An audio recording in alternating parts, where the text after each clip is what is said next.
তো hello guys, welcome back to my channel. বেরিয়ে পড়েছি আজকে আরেকটা জায়গার উদ্দেশ্যে। এখন আমি আছি কল্যাণী এইমস রোডে। তো গাইস, এখান থেকে শুরু হচ্ছে কল্যাণী এইমস। এটা হচ্ছে বাউন্ডারি, এখান থেকে শুরু কল্যাণী এইমস এরিয়া। তো কল্যাণী এইমস এর অনেকই বড়, 150 না 200 একর জমির উপরে। এই হলো কল্যাণী এইমস এর মেইন গেট, এখান থেকে ভিতরে ঢুকতে হয়। এখন আমি উঠে পড়েছি NH-12 এ। তো এখন ঘড়ির কাঁটায় বাজে 11টা। আমি যে জায়গাটা যাচ্ছি সেখানে আমি মোটামুটি যাবো 2টোর সময়। দেখো, ব্লগিংটা আমার প্রফেশন নয়, আমার প্রফেশন অন্য কিছু। আমাকে কাজ করতে হয়, তার ফাঁকে ফাঁকে আমাকে ব্লগিং করতে হয়। এবার তোমাদের যদি সাপোর্ট পাই, ফুল সাপোর্ট, তাহলে হয়তো ব্লগিংটাও আমার কোনোদিন প্রফেশন হয়ে দাঁড়াবে। তো আমি এখন চলে এসেছি চাকদা। এখান থেকে সোজা চলে গেলে কৃষ্ণনগর, রানাঘাট চলে যাব। আর বাঁদিকে চলে গেলে হচ্ছে গিয়ে চাকদা স্টেশন। বাট আমি যাব ডান দিকে, ব্রিজের তলা দিয়ে। তো সেহেতু আমি সার্ভিস রোড নিয়ে নিয়েছি, কারণ আমি ব্রিজের তলা দিয়ে ডান দিকে চলে যাবো বনগাঁর দিকে। হ্যাঁ, গাড়িতে একটু পেট্রোল শেষ হয়ে গেছে, তেল নিতে হবে। সামনে একটা পেট্রোল পাম্পও পেয়ে গেলাম।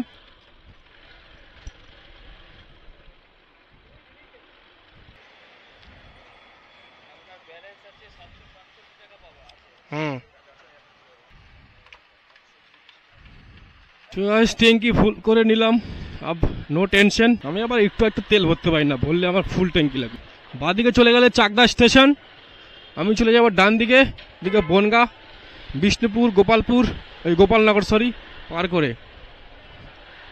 এটা হচ্ছে চাকদা বনগাঁ 20 নম্বর রোড।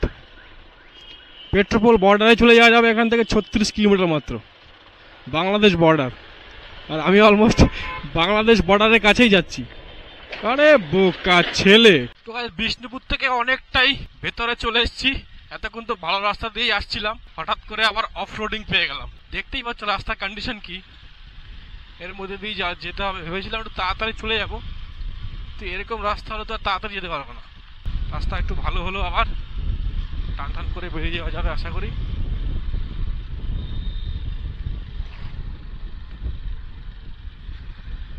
এ তো পুরাই জঙ্গল, যাবোটা কি করে? রাস্তা আছে সামনে তো কিছুই নাই।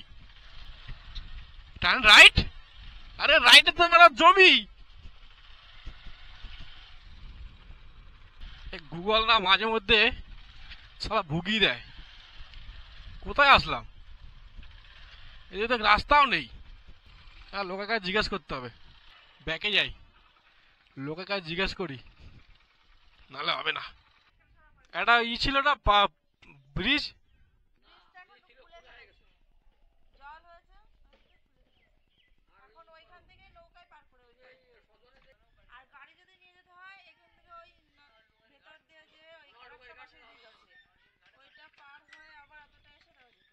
বাঁশের ব্রিজ আছে ওইদিকে।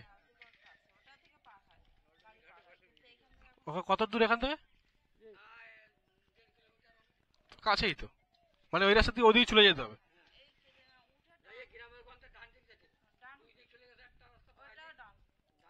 আচ্ছা আচ্ছা, ঠিক আছে, ওই দিক দিয়ে যাই তাহলে।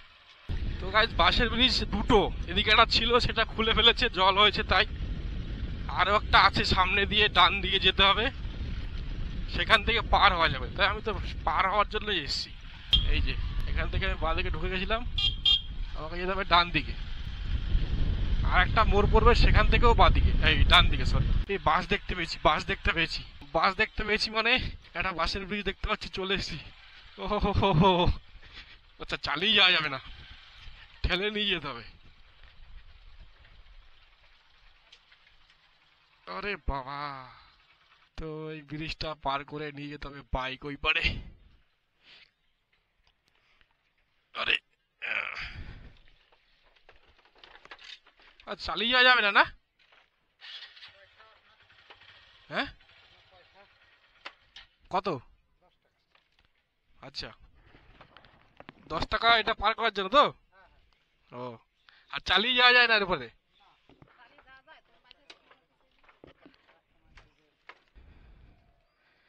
তো আবার আসার সময় দিতে হবে না তো? ও, বুঝলাম।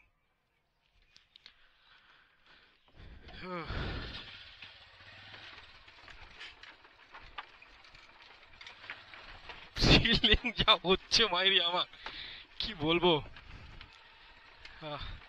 এই হচ্ছে আমার বাইক। আমি বাইক ঠেলে ঠেলে সাইডে এরকম জল, এই সাইডে এরকম জল, আর আমি বাইক এখানে ঠেলছি। ও ও হো, চালিয়ে যাওয়া যায় না বলতে হয়তো আস্তে আস্তে গেলে বাড়া, আস্তে আস্তে গেলে যাওয়া যাবে, বাট রিস্কের হয়ে যাবে, কারণ আমি ঠেলে নিলে আস্তে আস্তে চলছে এটা, আর চালালে তো আরো জোরে চলবে, তো সেক্ষেত্রে রিস্কটা একটু বেশি হয়ে যাবে। 10 টাকা নিল এটা জন্য, আবার ফেরার সময় 10 টাকা দিতে হবে। মানে মেনলি এই থ্রিলিংটার জন্যই আমি এসেছি এখানে, সত্যি বলছি। অভয়ারণ্যে গিয়ে কি দেখতে পাবো কি দেখতে পাবো না সেটা অতটা ম্যাটার করে না, কিন্তু এই যে থ্রিলিং, সত্যি বলছি এর উপর দিয়ে আর কিছু হয় না। দেখতে পাচ্ছ, এই দেখো এটা পুরো ঝিল। আমি এরকম একটা কোনো একটা জায়গায় গিয়ে আটকে পড়েছিলাম, এই পরে নৌকায় পার করার জন্য বলছে, একা পার করলে বেশি খরচা পড়ে যাবে, এই জন্য প্রায় 1.5-2 কিলোমিটার চালিয়ে এসেছি এই ব্রিজটার জন্য। এদিকে জঙ্গল রয়েছে, কষ্ট হয়ে গেছে তাই হাঁপাচ্ছি, আর এইদিকে রয়েছে পুরো সাফ জল, আর তার মাঝখান দিয়ে আমি চললাম আমার গাড়ি ঠেলতে ঠেলতে নিয়ে। স্টার্ট করা আছে, ঠেলছি বলতে উড়িস শালা, সামনে তো আবার মনুষ্য সিঁড়ি, ওইটাকে মার গেড়েছে। এই ছোট্ট একটা নৌকা রয়েছে এখানে, বাবা এখানটা ভাঙা।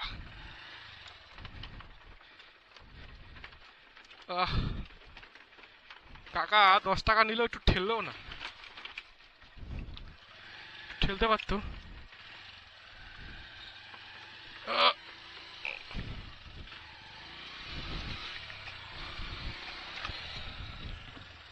যা খাদেই পড়ে গেল। কষ্ট হয়ে গেছে। মাসি ইরা কোন দিকে? ফরেস্টটা, ফরেস্ট এদিকে তো। কষ্ট হয়ে গেছে ঠেলতে ঠেলতে, বাপরে। মা গো, এতখানি জায়গা গাড়ি ঠেলতে ঠেলতে নিয়ে এসছি। দেখি এবার, চলো আবার রাস্তা তো পেয়ে গেছি, এবার চালিয়ে চালিয়ে আবার চলে যাই। উফ, ঘেমে গেছি পুরো। ও হা হা।